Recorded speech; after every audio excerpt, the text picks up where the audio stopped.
कि हम स्टार्ट करेंगे साइकेट्री। पहला है इंट्रोडक्शन टू साइकेट्री। इसमें हमें याद क्या रखना है, स्टेट ऑफ मेंटल वेलबींग, उसकी definition. A person is able to cope with stress और hassles of life, be productive and is able to lead meaningful life and contribute positively. State of mental illness, behaviours, emotion, thoughts leading to significant distress and significant amount of dysfunctionality at all and loss. बस ये दो definition याद रखें। अब neurotic versus psychotic illness. Neurotic illness, इसमें nerve degeneration होती है। Psychotic में ऐसा नहीं होता। न्यूरोटिक इलनेस में जजमेंट इंसाइट वो प्रिजर्व रहती है, पर्सनालिटी भी इंटैक्ट रहती है और रियलिटी कॉन्टैक्ट भी इंटैक्ट रहता है। मतलब पेशेंट इज़ अवेयर कि मेरे को यहाँ ये डिसीज़ है। साइकोटिक इलनेस में एक तो जजमेंट इम्पेयर होता है, इंसाइट रेड्यूस्ड या एब्सेंट होती है, पर्सनालिटी भी डिटीरियोरेटेड होती है, चेंज होती है, रियलिटी कॉन्टैक्ट भी also lost and patient is unaware of the disease कि मेरे को ये डिसीज़, पेशेंट मानता ही नहीं है कि मेरे को डिसीज़ है। तो ये डिफरेंस है between neurotic and psychotic illness. उसके बाद example of neurotic illness is generalise anxiety disorder, oral obsessive compulsive disorder and depression. Psychotic illness में स्किज़ोफ्रेनिया, साइकोसिस, delusional disorder, severe depression with psychotic symptoms and mania, ये सारे psychotic illness. Functional versus organic illness. Typically all the psychiatric conditions they are functional in nature. Organic मतलब कोई मास, tumour, ऐसा कुछ present हो, कुछ अबनॉर्मलिटी प्रेजेंट हो, लेकिन फंक्शनल में ऐसी कोई भी एबनॉर्मलिटी प्रेजेंट नहीं होती except neurocognitive disorders. Example is delirium, साइकोसिस, dementia etcetera. Most common type of hallucination in schizophrenia is auditory. कि hallucination in schizophrenia it is auditory. Most common type of hallucination seen in organic condition it is visual. Clear? Organic conditions में visual hallucination होता है, schizophrenia में auditory hallucination होता है most commonly. उसके बाद bio psycho social math models में biological risk, psychological risk, social risk, बस ये याद रखना है। Diagnosis of psychiatric illness, we have to establish a clinical syndrome by taking detail clinical history, rule out other medical conditions, distress and dysfunctionality should be present. फिर दो manual है, DSM-5, ICD-11। ICD-11 is by World Health Organization followed all over the world. DSM-5 is followed in USA. अब start करते हैं पहला chapter psychopathology. पहला है mental state examination. तो पहला detail history taking. Detail history taking उसमें हम पहले क्या देखेंगे, general appearance and behaviour. Dressing देखेंगे, बिल्ड देखेंगे, अगर एस्थेनिक बिल्ड है तो स्किज़ोफ्रेनिया, पिकनिक बिल्ड है या तो फिर मूड डिसऑर्डर हो सकता है। आई कॉन्टैक्ट देखेंगे, अगर मेंटेन है तो नॉर्मल, डाउन कास्ट आई है तो डिप्रेशन, पुअर आई कॉन्टैक्ट तो ऑटिज्म, अवॉइड आई कॉन्टैक्ट तो सोशल एंग्जाइटी। देन रेपो देखेंगे, डिप्रेशन में patient takes time to establish the rapport. Psychomotor activity में डिप्रेशन में डिक्रीज होगी। साइको मतलब माइंड एक्टिविटी, मोटर मतलब मसल एक्टिविटी, तो डिप्रेशन में दोनों कम होंगी और मेनिया में दोनों हाई होंगी। उसके बाद स्पीच में रेट, वॉल्यूम, कोहेरेंस वो देखेंगे। थॉट देखेंगे, हेल्दी थिंकिंग में कंसिस्टेंसी होती है, कंटिन्यूटी होती है, ऑर्गेनाइजेशन होती है। कि हेल्दी थिंकिंग में कंसिस्टेंसी होती है, मतलब एक ही टॉपिक पे बात करेगा, कंटिन्यूटी होती है, ऑर्गेनाइजेशन होती है, तो ये हेल्दी थिंकिंग।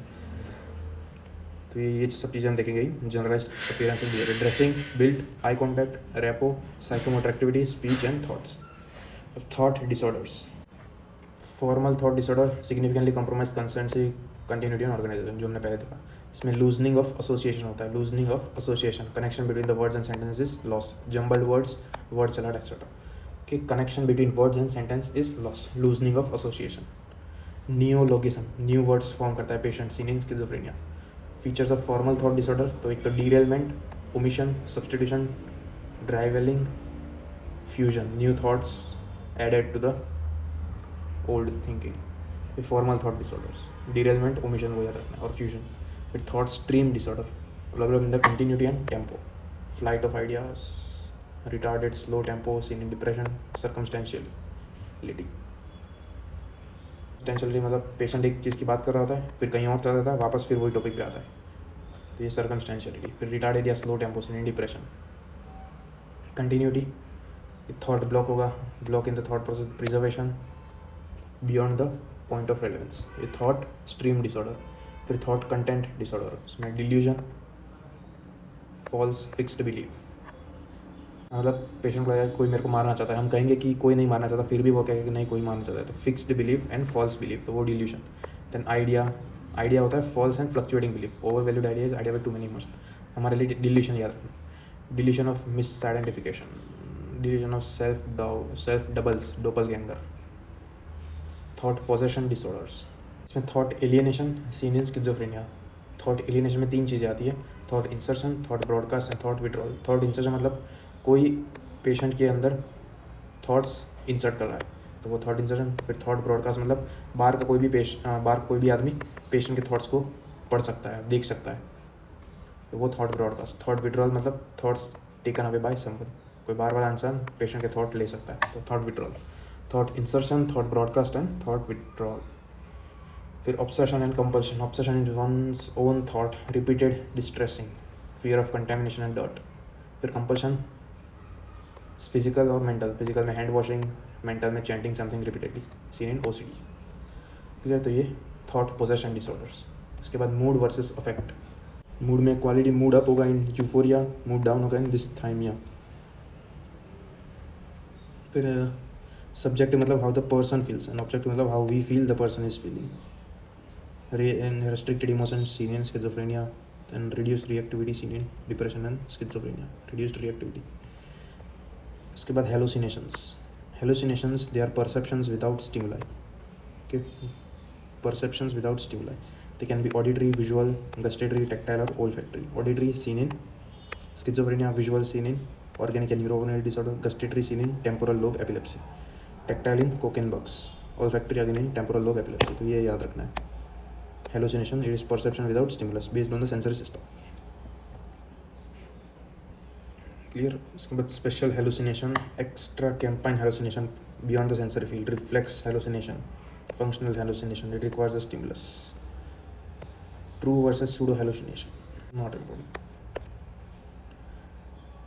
Concentration, attention मतलब focusing on something. Concentration means sustained attention. उसके बाद मेमोरी, उसके भी बहुत सारे टाइप है, immediate, recent, remote memory, shortest memory, sensory memory. उसके बाद इंसाइट। इंसाइट मतलब अपने अंदर ही झांक कर देखना कि मेरे को क्या प्रॉब्लम है कि नहीं। तो absent insight seen in psychotic patient and the person who can acknowledge a problem, accept and act, which is highest level of insight. कि पेशेंट को पता होना चाहिए कि मेरे को यहाँ ये डिसीज़ है, ये फिजिकल प्रॉब्लम है, ये मेंटल प्रॉब्लम है, तो it is the highest level of insight. Psychotic patient में ऐसी इंसाइट एब्सेंट होती है। उसके बाद साइकोटिक डिसऑर्डर्स पार्ट 1 के अब हम देखेंगे साइकोटिक डिसऑर्डर्स पार्ट 1। अब कंपोनेंट्स ऑफ साइकोटिक डिसऑर्डर, तो उसमें आता है पहला loss of judgement, lack of insight, ये most important, lack of insight, then changing personalities and loss of contact with reality. तो ये 4 चीज़ें होती है in the psychotic disorder, loss of judgement, lack of insight, changing personality and loss of contact with reality. Patients with psychotic disorder they refuse to accept that illness. Okay, वो अपनी illness या disease accept नहीं करते as they lack insight. अब psychotic symptoms क्या होता है which helps in arriving the diagnosis? तो delusion, hallucination, disorganised behaviour, formal thought disorders, ये हमने देखे फॉर्मल थॉट डिसऑर्डर्स, कैटाटोनिया मतलब increasing tone, talking and muttering to the self, smiling at self, and personality changes. तो ये सारे psychotic symptoms हैं। इसके बाद टाइप्स ऑफ साइकोटिक डिसऑर्डर्स, तो वो प्राइमरी होता है एंड सेकेंडरी होता है। Primary they have sudden onset of psychotic symptoms, example is schizophrenia. Secondary psychotic disorder, they are present in already depressed या sad person, example auditory hallucination in depressed person. Clear. अब according to ICD-11 and DSM-5, duration of illness less than 1 month होगी, so it is acute and transient psychotic disorder according to ICD, and brief psychotic disorder according to, सिर्फ ये याद रखना है, मोर than 1 month ICD के according it is schizophrenia, DSM-5 के according it is 1 to 6 month, तो schizophrenic illness, more than 6 month it is schizophrenia. ICD में schizophrenia is more than 1 month, DSM में it is more than 6 months, बस ये। उसके बाद schizophrenia it is described 4 A's to diagnose the schizophrenia. पहला autism मतलब social withdrawal या being alone, okay, autism. Then ambivalence, inability to decide, ये decision making power loss हो जाती है, एम्बिवेलेंस। देन अफेक्टिव फ्लैटनिंग, इसका मतलब patient shows no emotion, affective flattening. And association loss, thought process is loosened, कि ये 4 A, autism, ambivalence, affective flattening and association loss. याद रखना, auditory hallucination and automatism they are not part of the 4 A's। Auditory hallucination and automatism, they are not part of the 4 A's. Automatism, it is seen in temporal lobe epilepsy. अब schizophrenia में दो type के symptoms होते हैं, positive and negative. Positive इसलिए कहता है कि नॉर्मली प्रेजेंट नहीं होते, ये अपीयर करते हैं, और नेगेटिव सिम्टम मतलब प्रेजेंट होता है जो वर्सन हो जाता है। सिंपल यही याद रखना है। अब पॉजिटिव सिम्टम्स का दूसरा नाम है first rank symptoms. First rank symptoms उसमें क्या क्या आता है? It includes 3 auditory hallucination, 3 made phenomena, 3 thought phenomena, somatic passivity and primary delusional experience. अब 3 ऑडिटरी हेलुसिनेशन मतलब 3 ऑडिटरी हेलुसिनेशन में उसमें क्या आता है? First person auditory hallucination, second person and third person auditory hallucination. First person में या उसे कहता है थॉट इको, पेशेंट को अपनी थॉट्स जो है वो सुनाई देंगे, तो वो है first person auditory hallucination. Second person auditory hallucination में पेशेंट जो है उसको दूसरों के थॉट्स भी सुनाई देंगे, वैसा उसको लग रहा है, तो voice talks directly to the patient, तो ये second person auditory hallucination. Third person auditory hallucination में 2 लोग आपस में बात कर रहे हैं, ऐसा पेशेंट को सुनाई दे रहा होगा। Voices do not talk directly to the patient, multiple voices discussing, arguing या talking amongst themselves about the patient, कि 2 लोग पेशेंट के बारे में ही बात कर रहे हैं, वैसा उसको सुनाई दे रहा होगा पेशेंट को। तो ये 3 auditory hallucinations, first person, second and third person auditory hallucination. उसके बाद 3 made phenomena, made impulse, made volition and made affect. Made impulse मतलब patient, someone made the patient become impulsive. Patient ऐसे बाजू में बैठे किसी को चाटा मार देगा और वो बोलेगा कि मेरे को किसी ने करवाया ऐसा, तो ये मेड इम्पल्स। मेड वॉल्यूशन मतलब पेशेंट से somebody made them do it, कि made volition. Then made affect, उसका मतलब somebody makes the patient to feel in a particular way. Patient ऐसे ही खुश हो जाएगा, कूदने लगा, बोलेगा कि मेरे को किसी ने ऐसा बोला है करने को, ऐसा फील करने को, तो ये made impulse, made volition, made affect. उसके बाद 3 थॉट फिनोमिना, थॉट इंसर्शन मतलब someone is inserting thoughts into the patient's mind, thought withdrawal, someone is withdrawing thought from the patient mind, and thought broadcasting, patient feel करता है कि everyone in the world knows what the patient is thinking about, तो ये thought broadcast, thought withdrawal and thought insertion. उसके बाद somatic passivity, somatic मतलब body, passivity मतलब under external control. Patient feels somebody else is responsible for the movement of the body, कि patient feels someone else is responsible for movement of the body. We last a primary delusional experience. Primary delusional experience like delusional idea, delusional memory, delusional mood, delusional perception. अब ये थे सारे positive symptoms. उसके बाद negative symptoms. Negative इसलिए क्योंकि ये पहले होते हैं और फिर डिक्रीज हो जाते हैं, तो लैक ऑफ इंटरेस्ट, इंटरेस्ट होता ही है लेकिन वो कम हो जाता है। So apathy, it is lack of interest. Avolition, lack of motivation या drive to do anything. Anhedonia, it is loss of pleasure in previously pleasurable activities. Okay, most important symptom of depression, anhedonia, loss of pleasure in previously pleasurable activities. Then affective flattening, okay, emotionless. Then attention deficit, alogia, poverty of thinking या poverty of speech. Clear? तो ये सारे negative symptoms हैं, ये भी सब ए से start हो रहे हैं। तो पॉजिटिव सिम्टम्स याद रखना है और negative symptoms. More the negative symptoms poor the prognosis. Okay, याद रखना है, more the negative symptoms poor is the prognosis. उसके बाद टाइप्स ऑफ स्किज़ोफ्रेनिया, तो पहला है paranoid schizophrenia, it is the most common type. इसमें patient presents with positive symptom या फर्स्ट टाइम सिम्टम विथ और विदाउट नेगेटिव सिम्टम्स। कि positive symptoms तो होंगे ही 100%, नेगेटिव सिम्टम्स हो भी सकते हैं और नहीं भी हो सकते। पैरानॉइड मतलब someone is patient thinking someone is trying to harm the patient, साथ में ऑडिटरी हेलुसिनेशन भी होंगे, तो ये पैरानॉइड स्किज़ोफ्रेनिया। फिर simple schizophrenia, patient presents only with negative symptoms, okay, only with negative symptoms. उसके बाद हेबेफ्रेनिक स्किज़ोफ्रेनिया, एंड इसमें patient present with silly smile, silly affect, disorganised behaviour. फिर है कैटाटोनिक स्किज़ोफ्रेनिया, इसमें ऑड पोस्चर एंड रिजिडिटी हो जाती है, and it is the best prognosis. के 4 टाइप हो गए, paranoid, simple, hebephrenic and catatonic. अब दूसरा क्लासिफिकेशन है type 1 and type 2 schizophrenia. Type 1 में एक तो सिम्टम्स जो है पॉजिटिव सिम्टम्स होंगे, response well to the treatment, good prognosis and normal brain imaging. Type 2 में नेगेटिव सिम्टम्स ज़्यादा होंगे, do not respond well to the treatment, prognosis is bad and abnormal brain imaging. Paraphrenia, वो क्या होता है? Late onset of schizophrenia, उसे कहते हैं पैराफ्रेनिया।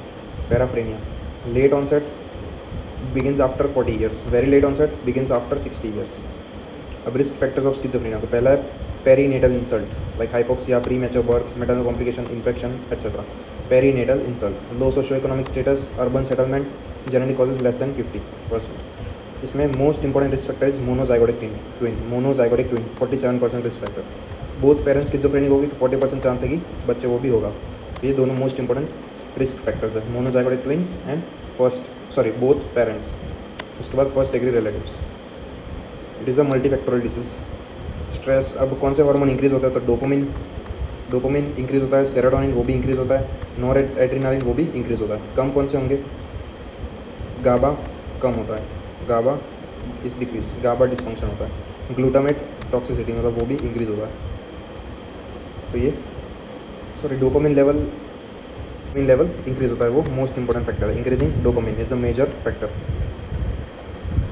उसके बाद प्रोग्नोस्टिक फैक्टर, गुड प्रोग्नोस्टिक में ये जो मार्क किया वो most important is positive symptoms. अगर पॉजिटिव सिम्टम्स होंगे then good prognosis. Late onset females, acute onset positive symptoms, ये गुड प्रोग्नोसिस।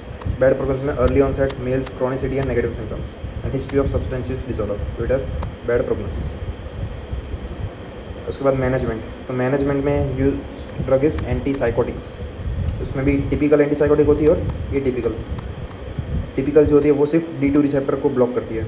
साइकोसिस इसमें क्या होता है, डोपामिन इंक्रीज होता है, तो हमें डोपामिन को डिक्रीज करना है, तो इसलिए हम D2 रिसेप्टर एंटागोनिस्ट देंगे। तो टिपिकल एंटीसाइकोटिक्स में सिर्फ ड्रग जो है वो सिर्फ D2 रिसेप्टर को ब्लॉक करती है। Example haloperidol and chlorpromazine. लेकिन इसका साइड इफेक्ट इंपॉर्टेंट है, extra pyramidal symptoms. Extra pyramidal symptoms वो टिपिकल एंटीसाइकोटिक में ज़्यादा होते हैं, इसलिए they are not preferred mostly. तो एटिपिकल एंटीसाइकोटिक यूज़ होता है जो D2 रिसेप्टर को भी ब्लॉक करती है, सेरोटोनिन रिसेप्टर को भी ब्लॉक करती है और साथ में कुछ मस्करनिक रिसेप्टर को भी ब्लॉक करती है।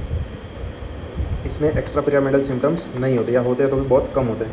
लेकिन इसमें मेटाबॉलिक टॉक्सिसिटी ज़्यादा होती है, like dyslipidemia, hyperglycemia, weight gain, sedation, वो सब ज़्यादा होता है due to serotonin. Best antipsychotic it is clozapine. Clozapine is a atypical antipsychotic. Clozapine it is preferred only after failure of 2 antipsychotics. अब क्लोजापिन इसका एडवांटेज क्या है, it is effective, least extra pyramidal symptoms, less chance of hyperprolactinemia. Side effect sedation, weight gain, dyslipidemia, hyperglycemia. अगली side most important side effect वो है myocarditis and agranulocytosis. Myocarditis and agranulocytosis ये most important side effect of clozapine, इसलिए ये first line treatment नहीं है। ए ग्रेन्युलोसाइटोसिस होता है तो हमें वीकली ब्लड टेस्ट करने पड़ते हैं। इनिशियली वीकली करेंगे, फिर every 15 days and then every month, तो हमें ब्लड टेस्ट करने पड़ते हैं। उसमें ANC लेस देन 500 तक जा सकता है। ट्रीटमेंट ऑफ रेजिस्टेंस स्किज़ोफ्रेनिया उसमें यूज़ होता है ये क्लोजापिन। रेजिस्टेंस स्किज़ोफ्रेनिया उसमें यूज़ होता है क्लोजापिन। फिर other antipsychotics are quetiapine, ziprasidone it is cardiotoxic drug. Least extra symptoms in clozapine. Then risperidone, उसमें स्ट्रोक चल जाता है। तो ये सारे other atypical antipsychotics. Duration of treatment minimum ideally 1 to 2 years होनी चाहिए, मिनिमम 6 मंथ होनी चाहिए, आइडियली 1 to 2 ईयर्स। अगर इससे कम हुई then it can lead to recurrence. ये एंटीसाइकोटिक ड्रग्स। उसके बाद other psychological intervention like psycho education, compliance enhancement, cognitive behavioural therapy, family therapy and rehabilitation. तो ये सारे मैनेजमेंट ऑफ स्किज़ोफ्रेनिया। फिर delusional disorder versus schizophrenic disorder, ये उसका difference दिया हुआ है, ये भी देख सकते हो। डिल्यूशनल में सिर्फ डिल्यूजन्स होंगे, स्किज़ोफ्रेनिया में डिल्यूजन भी होगा, हेलुसिनेशन भी होगा, प्लस फर्स्ट लाइन सिम्टम्स होंगे, thought phenomena, made phenomena etcetera. और ये नेम्ड सिंड्रोम्स है विथ इन डिल्यूजनल डिसऑर्डर्स। तो ये था स्किज़ोफ्रेनिया। ओके, अब देखते हैं डिप्रेसिव डिसऑर्डर्स। तो डिप्रेशन जो है it is the clinical syndrome. अब ICD-11 it specifies 3 core clinical features. उसके अकॉर्डिंग 3 कोर फीचर्स होता है, जिसका निमोनिक है EMI। E is low energy, low mood and less interest. के low energy, low mood and less interest, इसे कहते हैं anhedonia. Anhedonia is loss of pleasure in previously pleasurable activities. इसमें से कोई भी 2 फीचर्स प्रेजेंट होने चाहिए टू डायग्नोस डिप्रेशन, ये ICD-11 के अकॉर्डिंग। फिर DSM के अकॉर्डिंग इतने सारे फीचर्स हो सकते हैं। इसका निमोनिक है साइड स्पेस, स्पेस में E की जगह पे G ऐड कर देना है, साइड स्पेस। पहला S है sleep, interest, again loss of interest, depressed mood and less energy, कि ये साइड। उसके बाद space, suicidal tendency, psychomotor activity, loss of appetite या less appetite, less concentration, decreased attention and guilt, pathological guilt, unnecessary या too much guilt. तो ये इतने 9 features हो सकते हैं, इनमें से 5 प्रेजेंट होने चाहिए टू डायग्नोस डिप्रेशन। कि उसमें भी depressed mood and loss of interest या लेस इंटरेस्ट, एनहेडोनिया, वो 2 प्रेजेंट होने ही चाहिए। क्लियर? तो ये डिप्रेशन की डेफिनेशन है, उसका डायग्नोसिस के लिए कौन से फीचर्स होते हैं। उसके बाद साइंस इन डिप्रेशन, तो 2 साइन है, ओमेगा साइन एंड वेरागुथ फोल। ओमेगा साइन मतलब इस तरीके से फ्राउनिंग फेस रहता है, ये हमारे यहाँ का फ्राउनिंग टाइप का फेस रहता है, यहाँ पे ओमेगा जैसा फॉर्म हो जाता है, इसलिए omega sign due to contracture of the procerus muscle and corrugator muscle. It is seen in root of nose. Okay, it is seen in root of nose. दूसरा है Veraguth fold due to contracture of the orbicularis oculi muscle. इसमें patient appear करता है like staring look, कि as if patient is staring. तो ये Veraguth fold and omega sign. उसके बाद ग्रेडिंग ऑफ डिप्रेशन. तो mild, moderate, severe symptoms, vegetative symptoms like sleep and appetite and functional ability. Mild में only symptoms are present, moderate में symptoms prominent हो जाते हैं, vegetative symptoms they are affected, sleep and appetite affected, फिर functionality just able to function. Severe में very prominent symptoms, very severely affected sleep and appetite, severely affected functionality. अब अगर depression के साथ साथ साइकोटिक सिम्टम्स हो जाए तो उसे कहते हैं सेकेंडरी साइकोटिक सिम्टम्स या फिर मूड कॉन्ग्रुएंट साइकोटिक सिम्टम्स. कि सेकेंडरी साइकोटिक सिम्टम्स या फिर मूड कॉन्ग्रुएंट साइकोटिक सिम्टम्स. फिर इंपॉर्टेंट एस्पेक्ट्स ऑफ डिप्रेशन के इतना इंपॉर्टेंट ये सिंगल, कोई लोगों को सिंगल एपिसोड ऑफ डिप्रेशन होता है, कोई को मोर देन 2 टाइम्स. इसे कहता है रिकरेंट डिप्रेसिव डिसऑर्डर, कि मोर देन 2 टाइम्स हो then it is recurrent depressive disorder या यूनिपोलर डिप्रेशन. फिर persistent depressive, more than 2 years अगर डिप्रेशन हो तो उसे कहता है क्रॉनिक मेजर डिप्रेशन. या माइल्ड सैडनेस हो तो उसे कहता है डिस्थाइमिया, कि chronic major depression last for more than 2 years. फिर premenstrual dysphoric disorder just before the menstrual cycle, and seasonal affective disorder in every season like winters. फिर atypical depression. इसमें features क्या होंगे? Hyperphagia, increase carbohydrates craving, obesity, hypersomnia, lead and paralysis. मतलब patient को आलस आती है बहुत due to heaviness. Not responding to tricyclic antidepressant, तो याद रखना not responding to tricyclic antidepressant, तो वो एटिपिकल डिप्रेशन. एटिपिकल डिप्रेशन में prefer drugs they are MAO inhibitors and SSRIs. फिर इसमें भी again bio socio psychological model. Family history contribute करती है. इसमें neurotransmitter like serotonin, norepinephrine, dopamine वो डिक्रीज हो जाता है. तो ट्रीटमेंट के लिए हमें इनके लेवल को इंक्रीज करना होगा. फिर psychological factors, main 3 psychological factors हैं. इसे कहता है कॉग्निटिव ट्रायड ऑफ डिप्रेशन. इसमें पहला है होपलेसनेस, फिर है helplessness and worthlessness. Hopelessness, don't see a future. Helplessness, they can't help anyone and themselves. And worthlessness, fit for nothing despite capable. ये 3 फीचर होते हैं, hopelessness, helplessness and worthlessness. He describe this as cognitive या third errors. फिर depression हो सकता है due to any conflict, any social factors, इसलिए bio socio psychological factors. फिर रिकरेंस होता है, इसमें रेजिस्टेंट होता है 10 to 20% केसेस. क्रॉनिक नेचर होता है, मिनिमम 2 week से लेकर 6 months तक लास्ट कर सकता है या इवन ईयर्स. सुसाइड्स होता है 10-15% केस में. फिर ड्रग्स कॉजिंग डिप्रेशन, कि this are drugs causing depression. Beta blockers, OC pills, interferons, barbiturates and steroids, ये ड्रग्स कॉजिंग डिप्रेशन. फिर मेडिकल कंडीशन कॉजिंग डिप्रेशन, तो hypothyroidism, B12, vitamin D and folic acid deficiency, chronic medical illness, chronic pain syndromes like rheumatoid arthritis etcetera. अब management of depression, तो पहला pharmacological intervention. इसमें anti depression पहला है SSRI, selective serotonin reuptake inhibitors. मतलब serotonin का reuptake inhibit होगा तो फिर सीरोटोनिन का लेवल इंक्रीज होगा. तो ये selective serotonin reuptake inhibitors, it increase the serotonin levels. Fluoxetine, fluvoxamine, paroxetine, ये important. Fluoxetine most important. Side effect इसका होता है GI ब्लीड हो सकता है. Okay, GI bleed rare effect है लेकिन हो सकता है. It is prevented by adding proton pump inhibitors. GI bleed, then sexual dysfunction, nausea, vomiting, diarrhea, vivid dreams, etc. Insomnia भी कर सकता है. कहते हैं side effects of SSRI, GI bleed, sexual dysfunction, insomnia and vivid dreams. फिर dual acting anti depression, serotonin, norepinephrine reuptake inhibitors. तो serotonin and norepinephrine दोनों के लेवल इंक्रीज होंगे. Example is duloxetine, venlafaxine, डेसवेनलाफेक्सिन,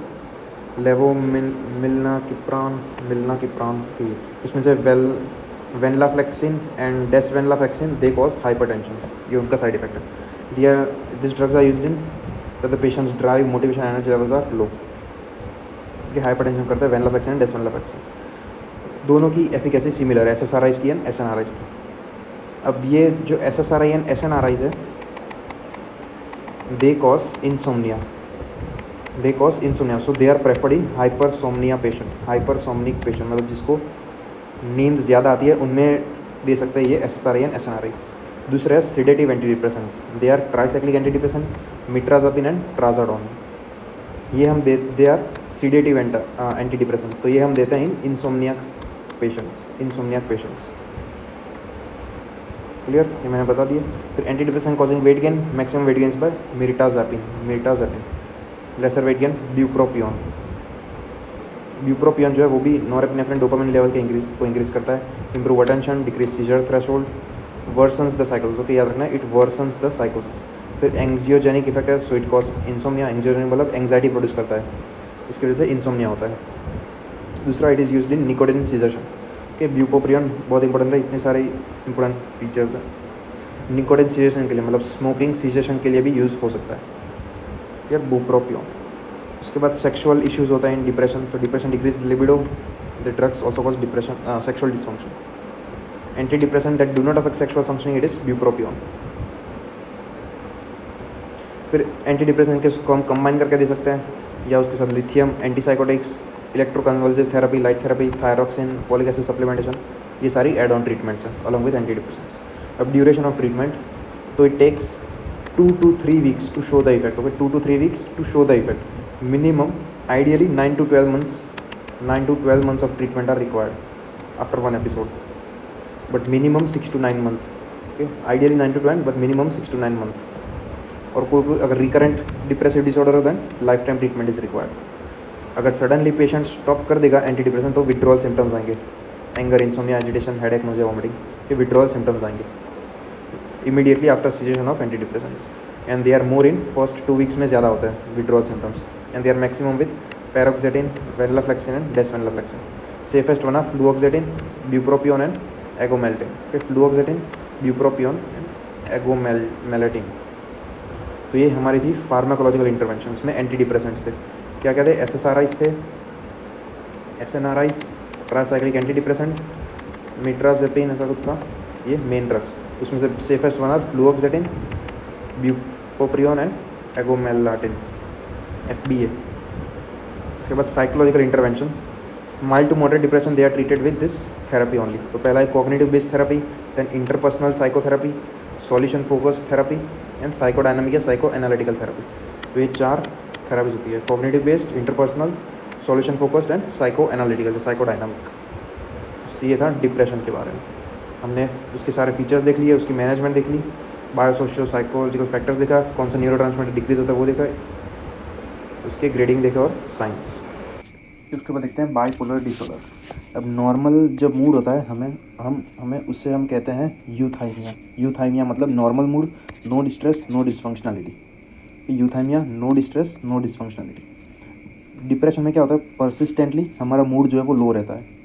bipolar में क्या रहता है, कभी अप डाउन ऐसा होता रहता है। मेनिया डिप्रेशन ये होता रहता है। तो so fluctuation in mood, it is known as bipolar disorder. कि मेनिया डिप्रेशन इस तरीके से होता रहता है, जो डिस्ट्रेस भी करता है, डिसफंक्शनलिटी भी करता है। तो ये है bipolar disorder. It is a type of mood disorder and affective disorder. अब इसमें patient can be in mania या हाइपोमेनिया, डिप्रेशन या फिर मिक्स्ड अफेक्टिव स्टेट। इसमें डिप्रेशन प्लस मेनियक या हाइपोमेनियक सिम्टम्स। क्लियर? डिप्रेशन मतलब ये मूड लो हो गया, मेनियक मतलब बहुत ज़्यादा हाई मूड हो गया, हाइपोमेनियक मतलब थोड़ा सा कम। ये फ्लक्चुएशन को ही कहता है बाइपोलर डिसऑर्डर्स। अब फीचर्स ऑफ मेनिया में पेशेंट बहुत ज़्यादा हैप्पी, एलिवेटेड, यूफोरिक मूड होता है या फिर इरिटेबल मूड होता है। ये मेनियक पेशेंट के फीचर्स। उसका निमोनिक है डिग फास्ट, डिस्ट्रैक्टेबिलिटी को बहुत ज़्यादा डिस्ट्रैक्ट करेगा, इंपल्सिव डिसीजंस लेगा, ग्रैंडियोसिटी मतलब मैं ही राजा उस तरीके की फीलिंग करेगा, आइडियाज़ वो डिल्यूशन वाले होंगे, grandiosity, then flight of ideas, activities में increase psychomotor activities, then sleep में डिक्रीज्ड स्लीप या need for sleep is less, and talkativeness. तो ये this are the features of mania. Both depression and mania they have decreased sleep. Mania में need for sleep is less, depression में patient wants to sleep but cannot sleep. तो ये difference है, दोनों में sleep तो डिक्रीज होगी, लेकिन मेनिया में need for sleep is less, depression में patient wants to sleep but cannot. तो इतने सारे थॉट्स आ रहे होंगे इसलिए।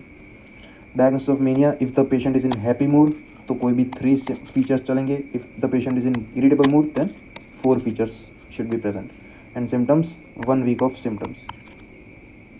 Hypomania, it is the milder form of mania, and for diagnosis 4 days of symptoms are required. Clear? तो मेनिया के लिए 1 week, हाइपोमेनिया के लिए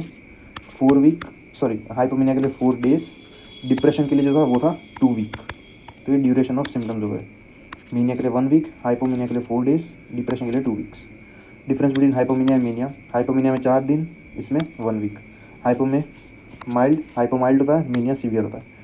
इसमें नो साइकोटिक सिम्टम्स, इसमें it can have psychotic symptoms. Hypo में फंक्शनलिटी इज नॉर्मल या फिर इंक्रीज्ड, मीनिया में फंक्शनलिटी इज डिक्रीज्ड, कि फंक्शनलिटी इज डिक्रीज्ड। हाइपोमीनिया में नो हॉस्पिटलाइजेशन एंड मीनिया में हॉस्पिटलाइजेशन में बी रिक्वायर्ड। फिर hypomania seen in bipolar disorder 1 and 2, 1 या फिर 2, मीनिया ऑलवेज इन बाइपोलर 1। अगर मीनिया प्रेजेंट होगा इन बाइपोलर डिसऑर्डर तो वो 100% बाइपोलर डिसऑर्डर 1 होगा, कि मीनिया अगर आ गया then it is bipolar 1।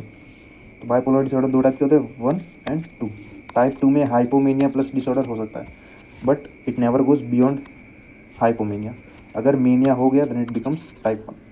Type 1 में rest all episodes of bipolar, mania plus hypomania, mania plus depression, mania plus hypomania plus depression, ये सब। ये ड्यूरेशन के बारे में मैंने बता दिया। Difference between depression versus bipolar depression. अब depression which is a part of bipolar disorder, it is known as bipolar depression. Difference क्या होता है? नॉर्मल डिप्रेशन में कोई भी प्रीवियस हिस्ट्री नहीं होती ऑफ मेनिया या हाइपोमीनिया की।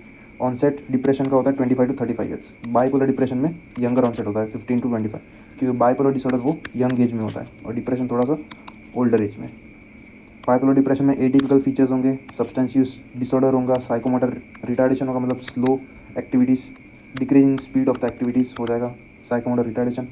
देन ये एब्रप्ट एंड एपिसोडिक होगा, कि एब्रप्ट एंड एपिसोडिक होगा, डिप्रेशन वो परसिस्टेंटली लो रहता है। फिर bipolar depression not responding to antidepressant and family history present होगी ऑफ बाइपोलर डिसऑर्डर। ये तो डिफरेंस है between bipolar depression and depression. अब परसिस्टेंट मूड डिसऑर्डर, इसमें मिनिमम 2 years ड्यूरेशन रहते हैं सिम्टम्स। तो dysthymia it's depression for more than 2 years या low mood for more than 2 years। Cyclothymia ये भी एक बाइपोलर डिसऑर्डर। साइक्लोथाइमिया में mild form of bipolar disorder है which persist for more than 2 years, मतलब थोड़ा सा डिप्रेस मूड होता है, थोड़ा सा एलिवेटेड मूड, थोड़ा सा डिप्रेस, थोड़ा एलिवेटेड, वो फॉर मोर देन 2 years, तो वो साइक्लोथाइमिया। फिर उसके बाद है क्रॉनिक मेजर डिप्रेशन जो लास्ट होता है फॉर मोर देन 2 years, एकदम लो मूड रहता है, तो ये परसिस्टेंट मूड डिसऑर्डर। उसके बाद है rapid cycling disorder. It is a type of disorder, bipolar disorder in which 4 or more episodes of mood problems in a calendar year, मतलब एक ही साल में मूड चेंज के 4 एपिसोड्स आ जाएंगे, तो उसे कहते हैं rapid cycling disorders. Risk factors important है, एक तो फीमेल में ज़्यादा होता है, हाइपोथायरॉयडिज्म में, सब्सटेंस यूज, फिर antidepressants without cover of mood stabiliser. So कोई भी पेशेंट अगर एंटी डिप्रेसेंट्स ले रहा हो तो उसे हमें मूड स्टेबलाइजर्स देने होंगे, अगर नहीं देंगे तो फिर एंटी डिप्रेसेंट्स की वजह से मूड एलिवेट हो जाएगा, तो पेशेंट मेनिया में चला जाएगा, इसलिए हमें मूड स्टेबलाइजर्स देने होते हैं अलॉन्ग विथ एंटी डिप्रेसेंट्स। तो अगर ये नहीं देंगे तो भी होगा रैपिड साइक्लिंग डिसऑर्डर।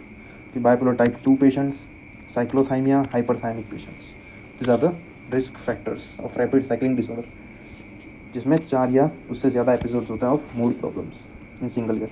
उसके बाद disruptive mood dysregulation disorder, diagnose between 6 to 18 years। Features एक तो constant irritability and throwing tantrums at least 3 times per week।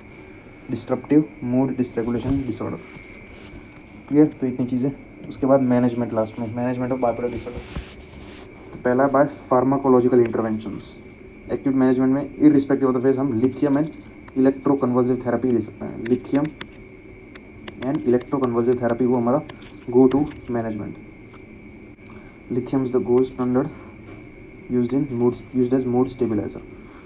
Okay, फिर मेनिया के लिए है valproate, carbamazepine and antipsychotics. Okay, antipsychotics are preferred. Depression के लिए है लेमोट्रिगिन एंड एंटी डिप्रेसेंट्स या under cover of mood stabilisers and antipsychotics. ये है antipsychotics for depression. Okay, clear? ये बाइपोलर डिसऑर्डर है, लिथियम प्लस ECTs यूज़ कर सकते हैं। मेनिया के लिए antipsychotics, carbamazepine and valproate, antipsychotics are preferred one. फिर डिप्रेशन के लिए है lamotrigine, antidepressants and antipsychotics and antidepression under mood stabilisers. ये एंटीसाइकोटिक्स के एग्जांपल क्विंटियापिन, लूरासिडोन, ये सब। अब एक टाइप 3 बाइपोलर डिसऑर्डर होता है which is antidepressants induce switch. Patient switch to mania because of the antidepressant uses, जो पहले बताया था, antidepressant should be used under the cover of mood stabilisers, कि ये हो जाएगा टाइप 3 बाइपोलर डिसऑर्डर। फिर electroconvulsive therapy is used in patient is suicidal, extremely violent या डिस्टर्ब्ड। तो ये होपफुली मैनेजमेंट क्लियर हो गया होगा। मेनिया के लिए क्या है, डिप्रेशन के लिए क्या है एंड ओवरऑल क्या है for bipolar disorder. Mood stabiliser it is lithium, gold standard. Drug of choice for management of acute mania is antipsychotics. फिर मेंटेनेंस के लिए भी continue same drug and same dose. Drug of choice for classical mania is lithium. For atypical irritable mania is valproate. कि valproate is also preferred in cyclothymia and rapid cycling disorder. Pregnancy में lithium it causes Ebstein anomaly which is CVS defect. फिर याद रखना lithium causes Ebstein anomaly which is a CVS defect, so इसलिए वो use नहीं कर सकते. Valproate and carbamazepine they are also not safe. Safest mood stabiliser is lamotrigine. कि lamotrigine safest mood stabilisers. फिर सुसाइडल टेंडेंसी भी होती है तो 2 drugs with decrease the risk of suicide it is lithium and clozapine. Lithium and clozapine. Duration of management minimum treatment at least 9 to 12 months. At least 9 to 12 month. अगर नहीं किया then relapse के chances ज़्यादा रहेंगे. अगर 3 या उससे ज़्यादा एपिसोड दें long term treatment is required. Drugs use for long term treatment is lithium lamotrigine. ये सब लिथियम एंड लेमोट्रिगिन याद रखना. अब ये सारी थी फार्माकोलॉजिकल मैनेजमेंट. क्लियर, ये इतना याद रखना. प्रेगनेंसी में याद रखना लेमोट्रिगिन. साइकोलॉजिकल इंटरवेंशन में psycho education, cognitive based behavioural therapy, interpersonal social rhythm therapy, family focus therapy and group therapy. ये सब थी मैनेजमेंट ऑफ